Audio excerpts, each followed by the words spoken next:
안녕하십니까 선생님들. 도덕심리학과 도덕교육 10주차 11월 5일 1교시 강의 시작하도록 하겠습니다. 저희 이제 긴 학기가 3분의 2 정도 진행이 된 것 같고요. 코로나 때문에 직접적으로 뵙지는 못하고 있지만 이제 앞으로 저희 그 세미나에서 실시간으로 온라인으로 만날 수 있는 기회가 있을 것 같아서 2주 정도만 이제 이론 강의하고 나면 그 다음은 3주 정도 선생님들의 그 직접적인 의견 들어볼 수 있는 그런 좋은 시간이 있을 것 같습니다. 저희 지난주에는 콜버그 인지 발달 이론을 이제 비판적으로 계승하고 있는 레스트의 입장을 살펴봤었고요. 이번 주에는 그 인지 발달 이론에 대한 비판적 계승으로서 튜리엘, 누치아 같은 사람도 있고요. 사회 영역 이론이라고 하는 것이 있죠. 그것과 함께 데이먼이나 블라지 같은 학자들이 주장하고 있는 도덕적 정체성 이론까지 한번 함께 종합적으로 살펴보는 걸 목표로 하려고 합니다. 우선 사회 영역 이론 이렇게 해서 콜버그 같은 경우에 그 도덕성의 발달에 대해서 이야기를 했었는데, 듀리엘 같은 사람들은 이제 인성이 가지고 있는 다양한 서로 다른 영역들이 존재할 수 있고, 도덕적 영역이라고 하는 건 그러한 영역들 가운데 하나일 뿐이다. 서로 다른 영역들은 서로 다른 발달의 방법이라든지 노선을 통해서 나아가는 것이다. 이런 측면의 이야기를 하고 있습니다. 그래서 콜버그 노선의 도덕적 영역 자체를 완전히 무시한다기보다는 그것 이외에도 또 다른 영역도 존재한다. 이런 방식으로 주장하는 게 사회 영역 이론의 주된 입장이라고 생각하시면 될 것 같습니다. 이런 관점에서 튜리엘은 도덕적 그리고 사회적 판단은 서로 구별된 개념적 영역들에 따라서 발달한다는 것을 바탕으로 하는 하나의 새로운 이론적 접근을 시도하였습니다. 이게 이제 1990년대 중반에 이루어졌었던 그런 연구라고 보시면 되겠습니다. 듀리엘과 함께 공동 연구했던 여러 사람들이 있습니다. 이 사람들은 자신들의 이론에서 세 가지의 사회적 영역들에 대한 추론을 밝히려고 했습니다. 첫 번째는 도덕적 영역입니다. 복지나 정의, 권리에 대한 관심 등을 주된 것으로 하는 것이 도덕적 영역이라고 볼 수 있겠고요. 두 번째 영역은 사회 인습적 영역입니다. 간단하게 말해보자면 사회 조직의 원활하고 효율적인 기능에 필요한 사회적 통일성과 규율성 등에 대한 이해를 특징으로 하는 영역이라고 말할 수 있겠습니다. 세 번째는 개인적 영역이라고 하는 것이 있는데요. 이것은 도덕적 영역이나 사회 인습적 영역과는 달리 사회적 규제의 영역 밖에 있는 개인적 선택을 의미하는 것이다. 이렇게 생각하면 세 영역을 좀 간단하게 이해할 수 있을 것 같습니다.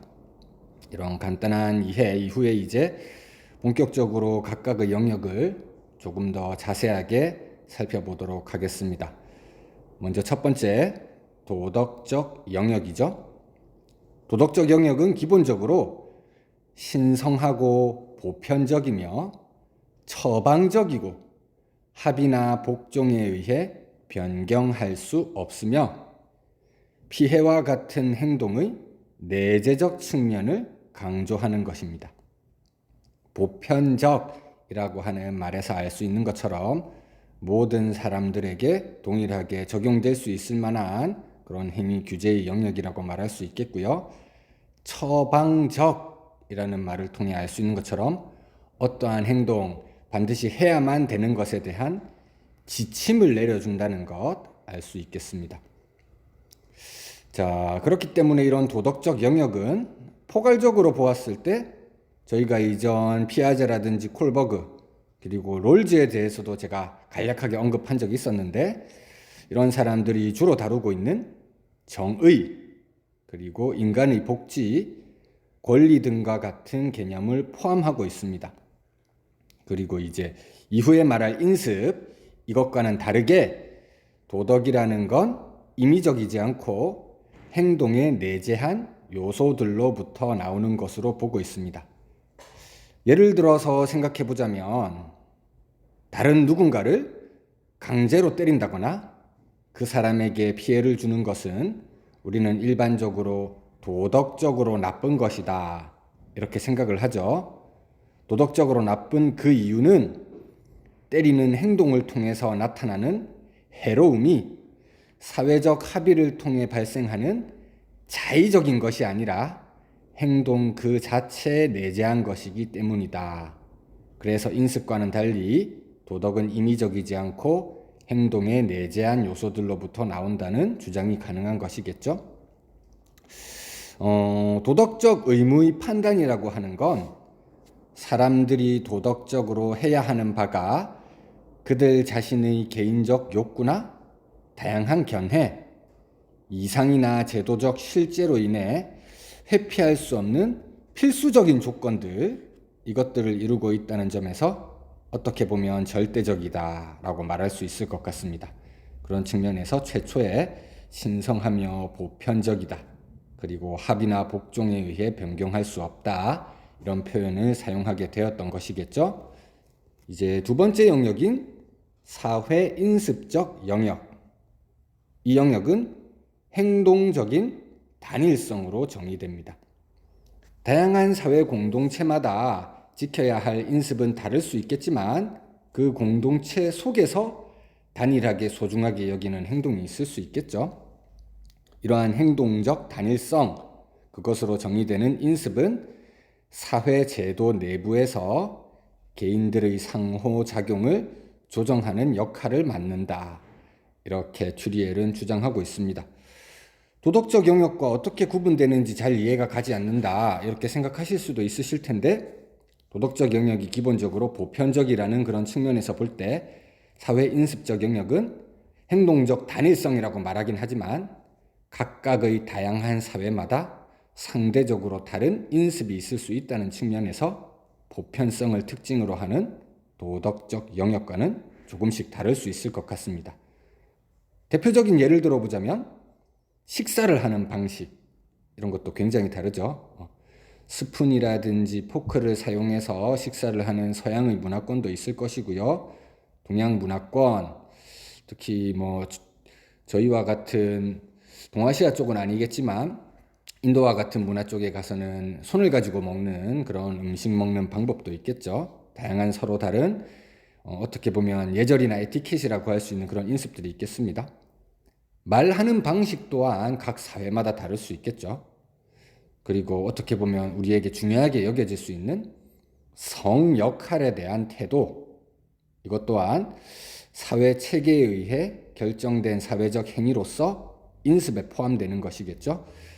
각 사회마다 다르기 때문에 보편적이라기보다는 상대적이고 임의적이다, 이렇게 정의 내릴 수 있을 것 같고요.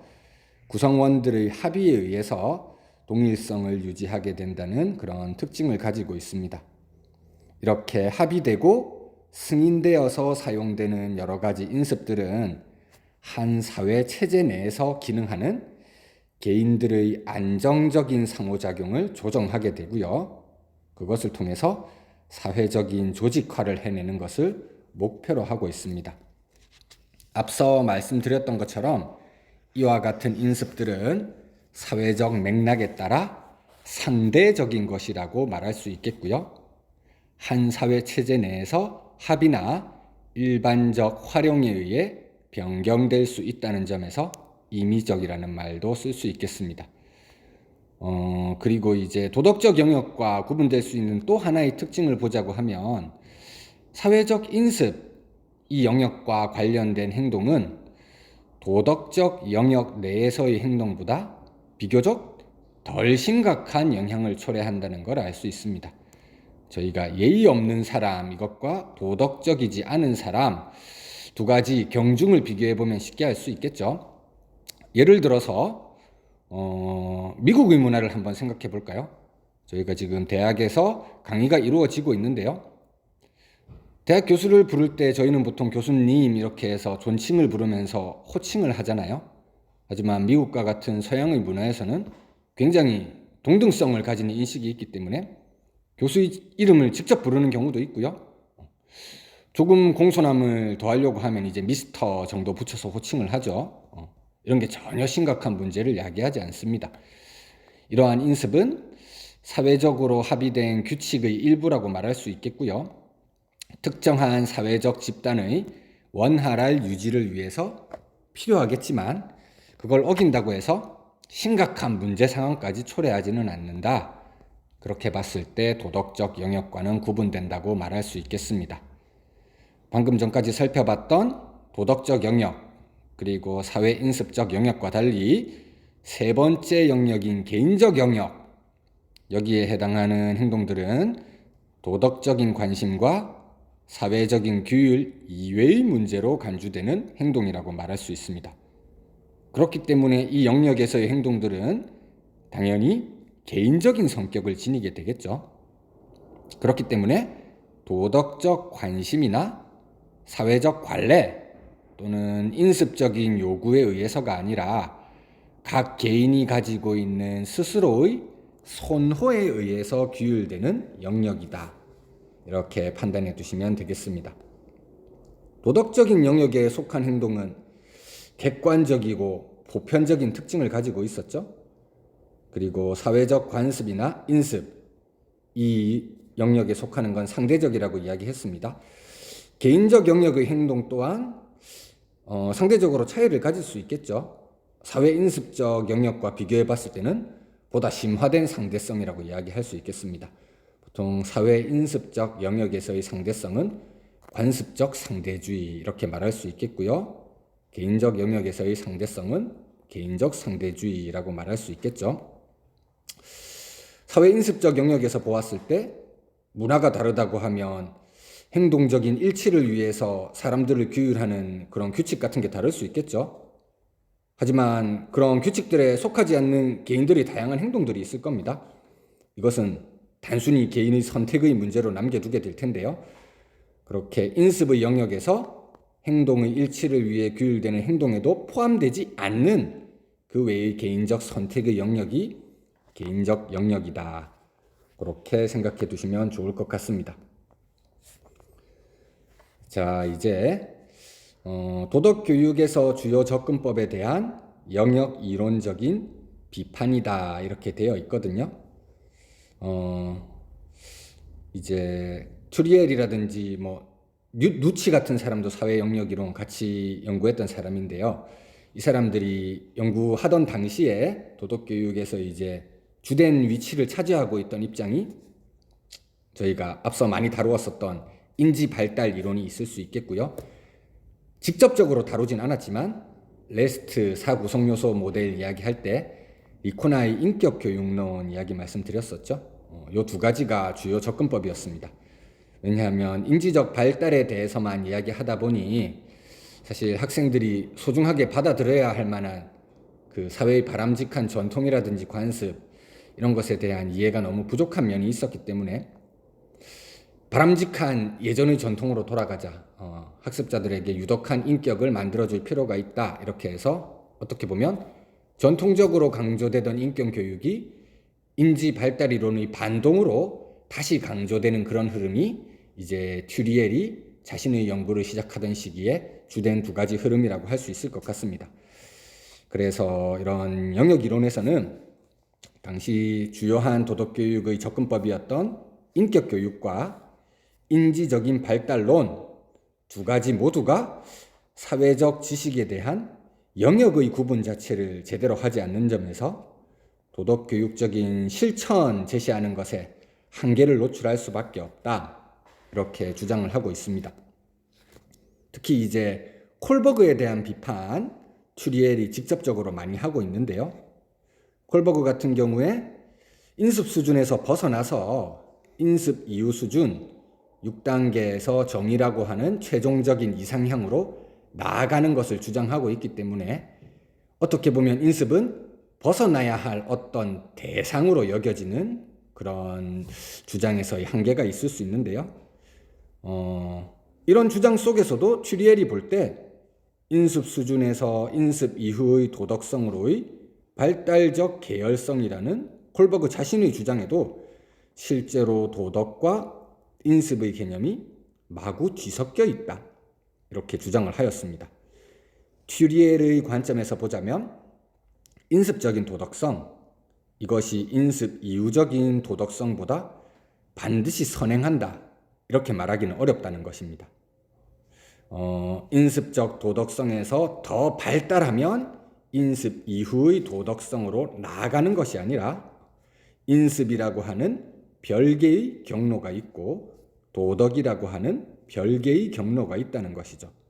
그래서 별개의 발달적 경로라고 주장하는 것이 콜버그와 구분되는 가장 주요한 특징이라고 할 수 있겠습니다. 다른 말로 이야기해보자면 사회적 인습에 대해서 사고하는 것은 도덕성에 대해서 생각하는 것과는 명확하게 구분된다는 것이죠. 앞서 살펴보았던 세 가지 서로 다른 영역, 이 특징을 통해서도 저희는 잘 알 수 있을 것 같습니다. 그래서 튜리엘은 콜버그의 입장에 대해서 대안적인 관점을 모색하면서 다음과 같이 이야기하기도 했는데요. 피아제라든지 콜버그 같은 사람들은 모두 사회체제의 인습에 대한 순응, 이 상태에서부터 자율적이고 원칙화된 도덕적 추론의 상태로 발달이 진행된다고 주장을 했지만 튜리엘 자신이 볼 때 사회적 인습이라는 건 전혀 다른 관점에서 보아야 한다는 것이죠. 인습은 사회적 상호작용을 통해서 도덕과 무관한 측면이 개인의 인지 구조에 개념화되는 것이고 이것은 정의의 개념 발달과도 구분된다고 말할 수 있는 것입니다. 피아제나 콜버그 같은 인지 발달 이론에서는 인지 구조에서 도덕에만 너무 초점이 맞추어져 있는데 사람의 인지 구조라고 하는 건 도덕과 무관한 방식으로도 발달해 나갈 수 있는 것이다. 이것은 굉장히 통찰력 있는 하나의 지적이 되는 것 같습니다.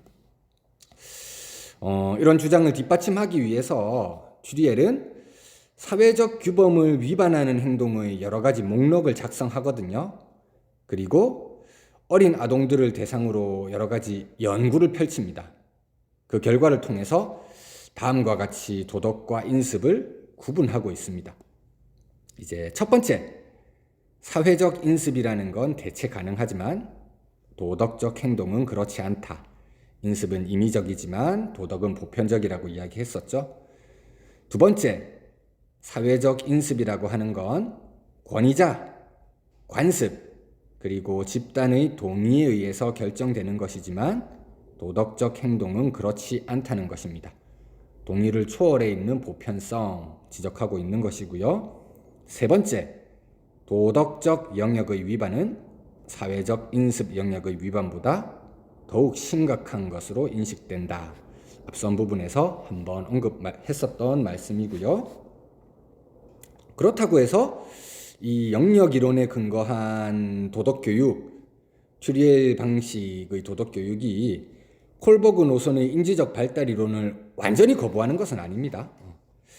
다양한 발달 경로가 있을 수 있지만 그런 경로들에 있어서 학생의 발달 수준에 대해 관심을 가지고 토론과 같은 반성적인 교육 방법을 사용하는 것, 이것은 도덕교육에 있어서 발달적인 접근과 공통적으로 관련되는 내용이라고 할 수 있겠고요. 영역에도 적절한 것이라고 말할 수 있을 것 같습니다. 이런 측면에서 볼 때 영역에 적절한 도덕교육, 우리가 말하려고 한다면 학생들의 발달적 수준에 따라서 교육적 실천을 강구해야 된다. 이건 콜버그의 접근과 공통점이라고 할 수 있겠고요. 그리고 다양한 영역에 맞춘 발달적 교수 학습이 필요하다. 이렇게 말하면 플러스 알파로 튜리엘의 주장이 합쳐지는 부분이라고 말할 수 있을 것 같습니다. 이제 발달에 대한 콜버그 주장 완전히 배제하는 것이 아니라 일정 부분 받아들이는 부분도 있기 때문에 그 아동의 사회적인 추론 능력이 어떻게 발달해 나가느냐, 이것에 대해서 튜리엘이 연구를 펼치기도 하거든요. 콜버그에서는 도덕성 발달을 이야기하기 때문에 튜리엘은 사회 인습 영역에서 추론이 어떻게 발달하는지 이 부분에 대해서 조금 더 집중해서 이제 연구를 했다. 그렇게 이해해 두시면 좋을 것 같습니다. 콜버그의 도덕성 발달 단계 이론, 이것에 대한 어떻게 보면 대안적인 관점이라고 할 수 있겠죠. 그런 대안적 관점에서 튜리엘은 영역 내에서의 추론의 발달, 즉 각 영역 내에서의 발달을 탐색했습니다.